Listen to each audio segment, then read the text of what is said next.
everybody. Well, welcome to The Project. I'm so excited that you guys are here. As Cal so kindly introduced me, I'm Abbey, and I'm the production manager here at The Project. So most Sundays, you've probably seen me running really frantically back and forth, looking very busy. But I also really love preaching, and so I'm just really honored to have this opportunity to share with you guys. And so we're continuing into our Heavy Hitters series. We've been going through the book of Romans for the summer. If it's your first time here and you want to maybe get involved in what we're doing, we actually have a reading plan, a daily reading plan through the book of Romans. And you can just go to our website, theprojectyeg.com, and sign up for it there. We have some tips about how you can read the Bible better. And it's not too late to start. If you need to catch up, it's fine. If you want to do them all in one sitting and be on the day that we're on, that's cool too. But make sure you check it out. So there's one thing I want you guys to know about me, and that is that I don't love being uncomfortable. I don't love it. And that's like the primary reason why I don't work out. All my friends are laughing, because it's true. And you know what? There's some of you, yeah, so this was the last time I was at the gym, and I made sure to add the screenshot too. You can see January 15th at 5:33 p.m. That was the last time I was at the gym. The saddest part about this photo is that there is no weight on that bar. But I look like I am in so much pain because I was. It was uncomfortable and I suffered. My friend took me to the gym, so we did leg day, and I could not walk for like 10 days. It was terrible. It was pain. It was suffering. And so I've just decided I'm good. For some people, that's like their whole personality working out. And to them, I say, that's great. I wish I could be you, and I'm just not. I will never be you. And so I just avoid the gym like the plague. Maybe one day you'll see me there, but probably not. Let's just be honest. I also have this thing now where there's certain fabrics that I just can't wear. Because in COVID, when we're all at home, I just got really used to wearing sweatpants every single day. And it was beautiful. It was beautiful to have cotton around my legs. It was soft, it was great. And then all of a sudden the world opened up, and the thought of wearing denim or nylon or polyester, made me want to throw up. I hated it. It's uncomfy. It's uncomfy, it's suffering to me. And I'm actually surprised that I made it on the stage wearing something like this, because it's only for so long that you can get away with wearing a sweatsuit where everyone's she's going for a comfy cash look. That's really cool to what's wrong with her? She's worn that for 5 days straight. They start really questioning if you're okay. But more recently, I walked to a mall by my house. One of my favorite cafes is there. I've been trying to walk more lately. I don't want to work out, but I'll walk. It's fine. It works. It cancels each other out. And it was a pretty hot day. It was about 30 degrees out. And I'm you know what? I'm going to run some errands, do some stuff, and then I'm going to reward myself with my favorite iced drink because it's so hot. And I promise you, I get there, I order the drink iced. I swear I did. And I'm not paying attention, and then I get my drink, and it's hot. Which I'm it should be illegal to be making hot drinks in this weather in general. And I'm not usually one to complain, I won't do it, but it was so hot that day, and I was looking forward to it. I woke up and I wanted this drink so badly. So I was hey, so I asked for this iced, and she couldn't really do anything about it. It was too late, I already paid, it was the wrong size, and she was new, and I just felt bad. So I take the drink, and I literally just turn around and start crying. To myself, lightly, not that much, just lightly. And it was pain. It was pain to drink it. I was already just sweating buckets. Now I'm just internally just inhaling more hot things. It was terrible, but it tasted so good. I was literally drinking it, and I'm it's so good. Oh my goodness. But anyways, the nice thing about, I guess Kim is gone, but I will never cry about losing my earrings in the ocean because I can't swim. So that's not a problem for me. But nonetheless, I was suffering. And okay, I'm definitely exaggerating, but I want you guys to know, some of you were just meeting me for the first time. They're is she okay? I usually don't complain this much, I promise. But there is this reality of suffering in our world. We can't escape it. It's everywhere we turn. There's wars and human trafficking and hate crimes and murder. There's a whole genre of podcasts that are dedicated to true crime stories, and a lot of them are like really, really disturbing. It feels like you can't go on social media or get an alert on your news app without like hearing a story filled with pain and difficulty. And I don't know about you, but I often wonder, like, how did we get here? How did people become so evil and so corrupt? How come there's innocent people in our world who are subject to all of these injustices, like poverty and terrible working conditions and abuse? Why do people have to get life-threatening illnesses? And why do people have to go through homelessness and trauma and all of these things? And so let me ask you, what does suffering look like to you? What has it looked like in the past? What does it look like right now, in the present? What does it look like in the lives of your friends and your family?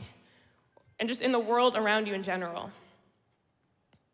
The reality is that suffering is a byproduct of the fall. It's a byproduct of the fall. And you might be wondering what I mean by that. Like the fall, like the season, Abbey? Like autumn? Like the season of pumpkin spice lattes is the reason why we're doomed?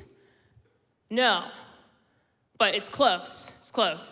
See, the fall is a term that's used in church to explain the transition of the first two humans on earth. They went from the state of being in innocent obedience to God. They go from that to being in a state of guilty disobedience. They went from being in this like really beautiful garden with God and his presence. They're in harmony with all of creation. It's great. It's wonderful. And then they're removed from it. And worst of all, they're removed from God's presence, all because they chose to go against the rules and the boundaries that he had set in place for them.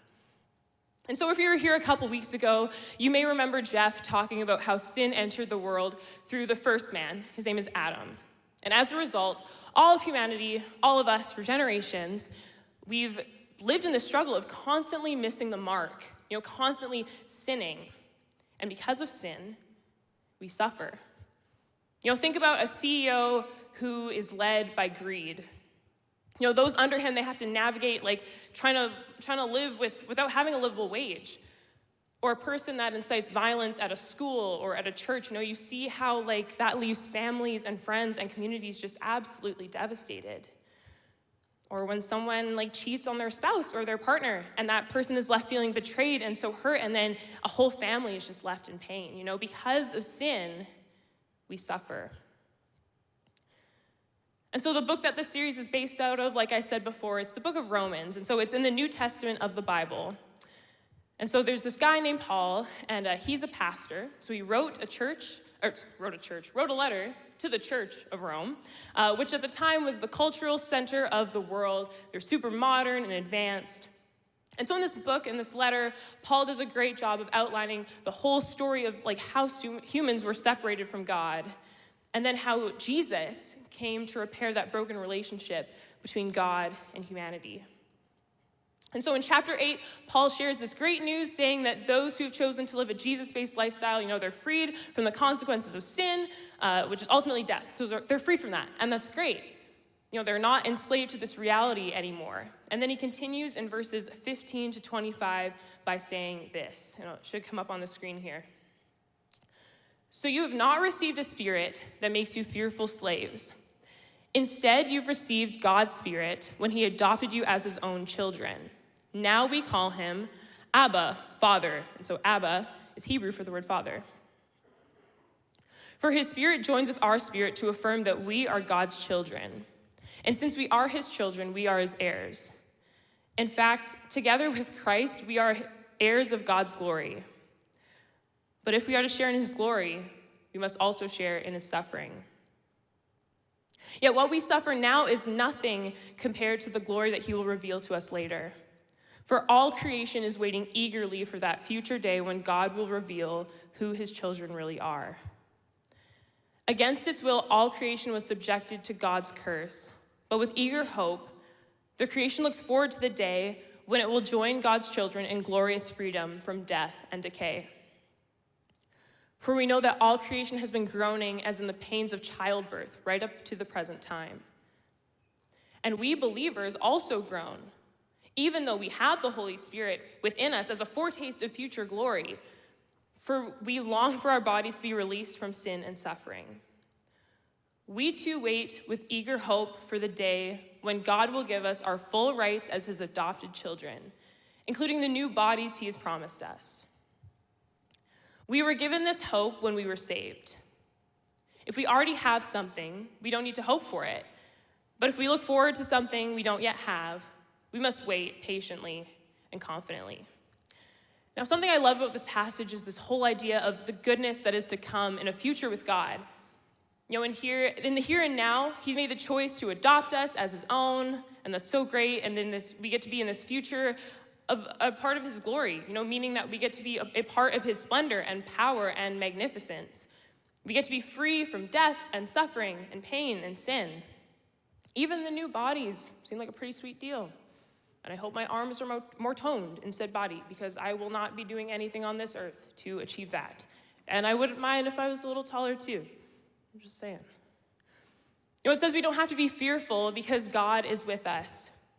He even loves us so much that he calls us his children, and because of that, we get the sweet inheritance, which is spending life with him after we die. Back in this reality where we aren't separated from his presence anymore, and we live in perfect harmony with him and the rest of creation. But then it says something.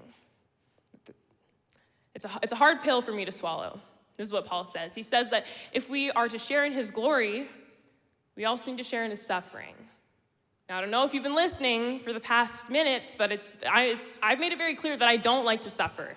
I very much dislike it. It's not for me. And you know, I think there's this misconception that like when you choose to live a Jesus-based lifestyle and become a Christian, that like all your problems just magically disappear, that God's this magician up in the sky who just goes poof, oh, your life is easy. And that's just not the case. And I often wonder, you know, how people get that idea in their heads, because the Bible is filled with stories of people who love God, but they're absolutely going through it. They're going through some rough times. You know, even Paul, he eventually dies by getting beheaded because he was teaching people about Jesus. And so there's no guarantee that life is going to be easy when you're a Christian, or that you're not going to suffer. So there's one story of suffering in the Bible that really strikes me, and it's found in the book of John. I won't read it all for the sake of time, but I recommend checking it out for yourself later. And so here we witness the suffering of two sisters. Their names are Mary and Martha. And we see what happens, you know, after their brother gets ill and he eventually dies. And so this is in John 11, verses 1 to 44. And so right before this story starts, you know, back in John 10, we read that Jesus' teachings, they were getting people pretty upset. They were not loving it so much they were like, we want to kill you. So people are mad at him. The religious leaders at the time, they also wanted to kill and arrest him. So it's not looking great. And so he goes across to the other side of this river where his teaching is a lot more welcomed and more accepted. You know, that makes sense. Like, if I knew there was a group of people trying to kill me, I'm good. I'll see you guys later. I will leave. Not gonna pass go, not gonna collect $200. See you never. I'm out. Bye. But one of Jesus' good friends, his name's Lazarus, becomes very sick. His sisters, they were also good friends with Jesus, Mary and Martha. So they send out a messenger to let Jesus know that their brother is not doing too great. And they thought that getting this message to Jesus would it would move him into action, that he'd be like, okay, I'm coming, I'm gonna heal him, see you in a bit. And so they'd seen him perform all these miracles, so they knew that he was capable of healing their brother. But Jesus' response to this suffering that they're experiencing and that Lazarus is experiencing is a really interesting one. At first, he says that Lazarus' sickness won't end in death. And now he does die, spoiler alert, but Jesus brings him back to life.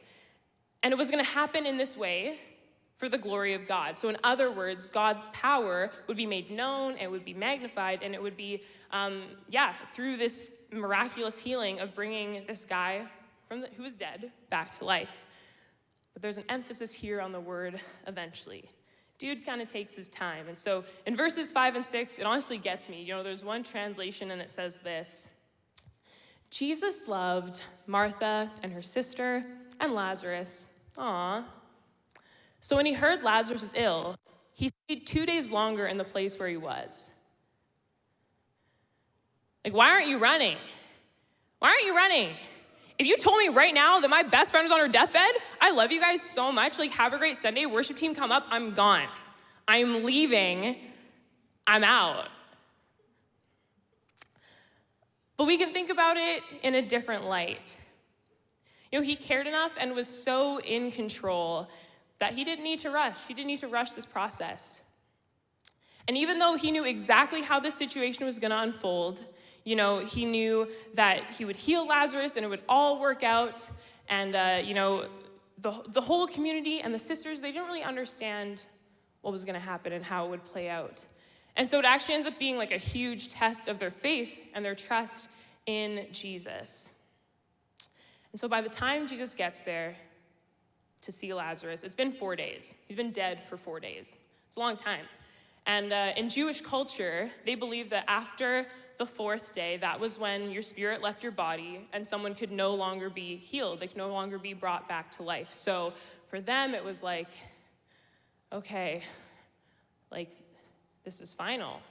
We did our best. We made sure Jesus knew it was up. He stayed 2 extra days, and now Lazarus is gone.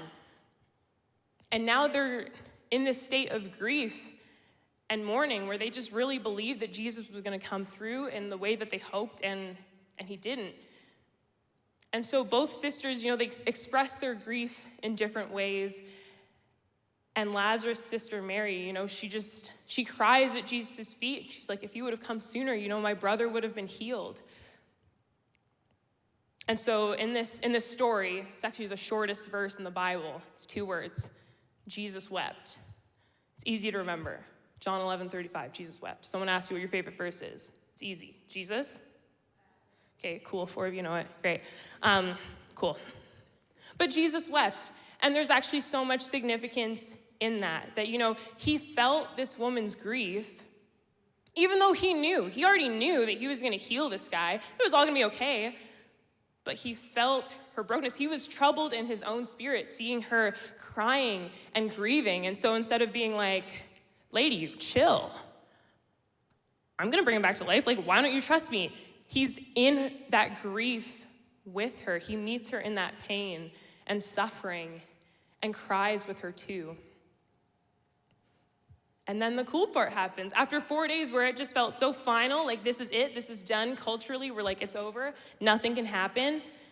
Then Jesus just totally just goes above and beyond their expectations and brings Lazarus back to life. It's really cool. He's like, Lazarus, come out. He comes out of his tomb and he's all bound up like a mummy. And he's like, hey, maybe you guys should take those cloths off of him.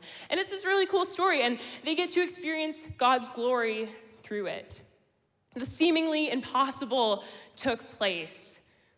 And they get to go on this, this journey of faith to see God do something really, really cool. And that's to say, sometimes healing and, getting the results we want doesn't always happen in the way that we want. It doesn't always happen like this. We don't always get the healing. We don't always get what we were hoping for. And that's where trusting in God's plan for you, that's where that comes into play. This truth that he knows what's best for you and finding hope and comfort through that. And so in our culture, we hate this idea of pain. I'm not the only one. I know I'm not the only one, but we don't love pain. We don't love suffering. And it's really easy for us to turn to different things to try and cope and soothe and mask what we're feeling. Even practically, if you have a headache, you're going to take something for it. Easy, quick, done. But there's one thing that my therapist actually told me about, and it's this concept is called Sturbs. So short-term energy-relieving behaviors, Sturbs. And so these are behaviors that we act out, due to unresolved emotions or trauma, including pain or grief or loss. So it could be something like shopping or sleeping or eating or playing video games or exercising or whatever. Those things aren't inherently, they're not bad on their own. Sometimes your brain needs a break when you're going through something that's hard. And that's where those behaviors, they can help. But the problem arises, when we start looking to them for release long term instead of actually dealing with the suffering that we might be feeling inside. And then we can turn to things that actually aren't good for us at all, like addictions or porn or having sex outside of marriage or just engaging in relationships that we shouldn't or self-harm. And even those other things I talked about before, it's not bad to shop, but it's like when you're trying to fill a void by going to the mall every weekend, like that's an issue. Those things, they don't help us work through our pain long term, and they won't fill the voids like we hope that they will. And so culture, it tells us there's no purpose to our pain, and that our pain can just kind of be our whole identity. We can walk around just kind of being enslaved to that. And then if we even look at the conflict that can exist in our own hearts, it mirrors that of our culture. But even for those of us who do live a Jesus-based lifestyle, it can be a huge test of faith when we go through suffering. And it may even cause us to question if we can even trust God and wonder if he's still good or not. And so if you take anything away from what I'm saying tonight, I want it to be this. It's that there's purpose in your pain. There's purpose in your pain. There's lessons we might need to learn, character development. Maybe God needs to correct us. Maybe God's closing a door in your life so that he can open one that's a better fit for you. And I just even think about my own life and just how I know we all went through it in 2020 and the brunt of COVID. And I really went through it. I experienced a ton of major losses and anxiety. I was completely burnt out trying to finish my degree and working as a youth pastor at the time. And it was this whole learning curve of trying to figure out how to reach students in that environment. And it was so heavy. I just felt constantly overwhelmed, like I wasn't doing a good enough job, like I wasn't reaching enough students, like I wasn't doing enough. And then I went through a breakup after a really a long-term thing, and it just completely shattered me and caused me to just question so many different things about myself. And I'd have panic attacks, and I couldn't eat. I just started to believe all of these lies about myself, and I was just constantly anxious and sad. And I very clearly wasn't my normal self, and I just felt like it was just gonna go on forever. But it was really cool that, God used that season to close doors in my life that needed to be closed and open ones that were a better fit for me. Ones that I never would have dreamed could have opened for me. And the best part was that I got to know God better in my pain and in my suffering. I got to experience his comfort and his peace in a way that I don't think I would have otherwise. I learned that my worth doesn't come from a relationship status or how well I was doing at work or at school. He reminded me that I can find my identity and worth in him, and that he loves me like a daughter. And so I remember so many nights, and just even as I was reflecting on this message last night, I was literally just this is so surreal to be up here on this stage, which I'm super humbled about. But I started coming to the project a little more consistently about 2 years ago, just when I was really in the brunt of a lot of that heaviness and that pain. And I normally sit in this section, I'd be all masked up, just tears streaming down my face. I wouldn't talk to anyone. I'd walk in late, and then I would walk right out after. I wouldn't talk to anybody. And I would just sit there just feeling so broken and so hurt and just feeling like I was so done with everything. And then when Thomas was here, he'd say something, or Jeff would say something, and it would just be what I needed to hear that day. And I would leave with just a little sense of hope. And so if the Abbey of 2 years ago knew she'd be on the stage talking about how she used to cry a lot at the project, she'd probably be really embarrassed that I told you that she cried a lot at the project, but she wouldn't believe it. Seriously. That whole season, it led me to going to therapy and learning more about myself and why I do certain things, and it helped me to just heal from the pain that my heart was experiencing. It helped me become a better listener, a better pastor, a better friend. I met my roommate here who I love dearly, and I've gained such a great community.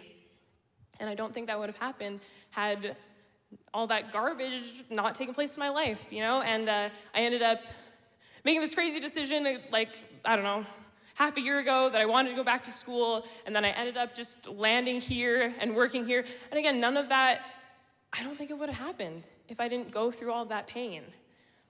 And don't get me wrong, I hated it. It was not fun at the time. It was terrible. It just felt like all of these aspects of my life were just completely falling apart.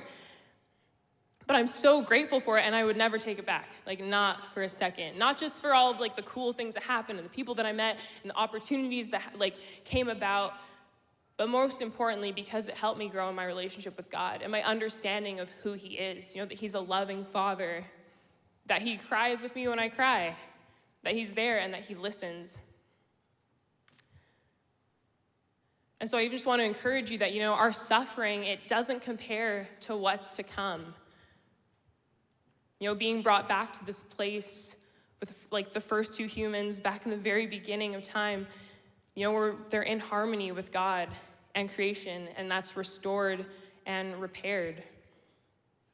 And, you know, even if maybe some of the pain and the suffering that you're going through here on earth, you know, maybe it doesn't quite get resolved here. You know, maybe the healing doesn't happen that you're hoping for, or that relationship with a loved one doesn't get resolved. You know, there's people in my family who have been sick for years and years and years, and it's like we're praying, we're hoping, we're believing, and I don't know. I wish I had an answer, I wish I knew, but I don't. But we can trust that, you know, when we're in the presence of God, that we don't have to worry about sin or its consequences anymore. We don't have to worry about suffering anymore. You know, we'll be free from it completely. No more tears, no more pain, no more heartache. We get to experience his glory. And experiencing his glory, it means experiencing his peace and his love and his joy to the fullest amount possible. And hopefully there my arms are really, really, really toned. So I encourage you, you know, to look beyond the here and now. You know, maybe you're just in a really hard spot right now. Maybe you're dealing with anxiety or depression or tension with your partner or a family member or whatever it is. But I encourage you to just look beyond the here and now and remember that there is so much more to come. You know, a life of glory with no more suffering. So think about, you know, what pain, what suffering maybe you need to trust with God tonight? What do you need to just give up to him? And maybe even as we're in worship together, if you're comfortable, you can even just kind of like put your hands in like this posture and just kind of signifies like, hey, God, I'm giving you this pain. You can take it. I'm not going to hold it anymore. I'm not going to try and control it because I can't.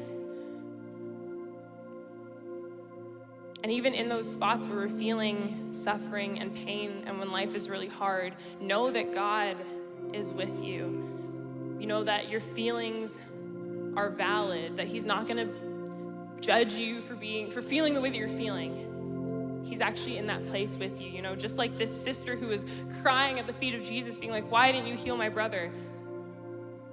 He cried with her. And think about, you know, how your pain can have a purpose. How your pain can have a purpose. You know, maybe you use your story to be a source of hope for other people. Or maybe God's trying to teach you something in your pain. And who knows, maybe a week from now, or 2 years from now, or 10 years from now, you'll be able to look back and be like, man, I never want that to happen again, but I'm really grateful that it did. I'm really grateful that it did. The thing about God is that he is no stranger to suffering. You know, he's not this like far off, unrelatable God who has no idea what it feels like to feel sorrow or grief. You know, he does.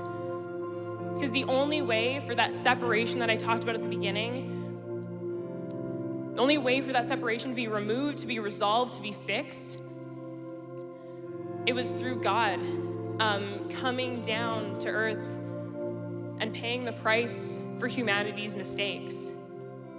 He did that, coming in human form, you know, living life just like we did, and then dying in our place so that we wouldn't have to bear that consequence of sin, which is death.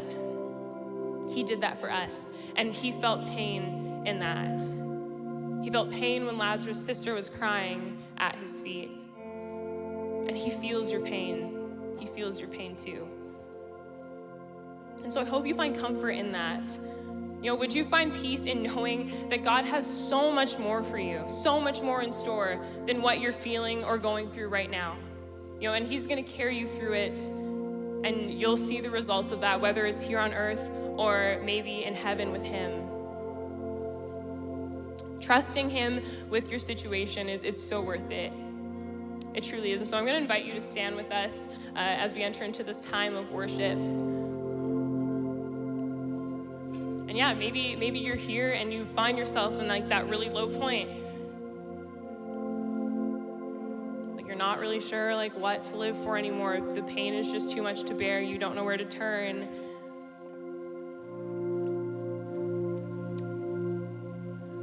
Just invite you to just let God in. Even if you're not a Christian, even if this is like new and different to you, just let him in. And see what his peace does for your life. So Father, as we enter into this time of worship, would we remember that, you're not this God who is far away, that you are familiar with our suffering, that you get it, that you've been there, that you understand. And would we find rest and comfort in knowing that, Lord? And whatever we've brought with us today, Lord, whatever we're feeling, would we just give that pain to you because you want to take it from us? We weren't meant to carry those things alone. We weren't meant to carry those weights by ourselves. And so would we give those things to you, whatever they are, just believing that you're going to turn situations around right now. I just believe that, people are going to experience freedom from anxiety and depression tonight, Lord, from past hurt and trauma. So I just pray that you would just meet us where we're at tonight, Lord God. I thank you that your suffering is what brought us life. I thank you that you're this big God who created the world, you also want to be our friend. You also know us and you love us so deeply. We thank you and we praise you. Amen.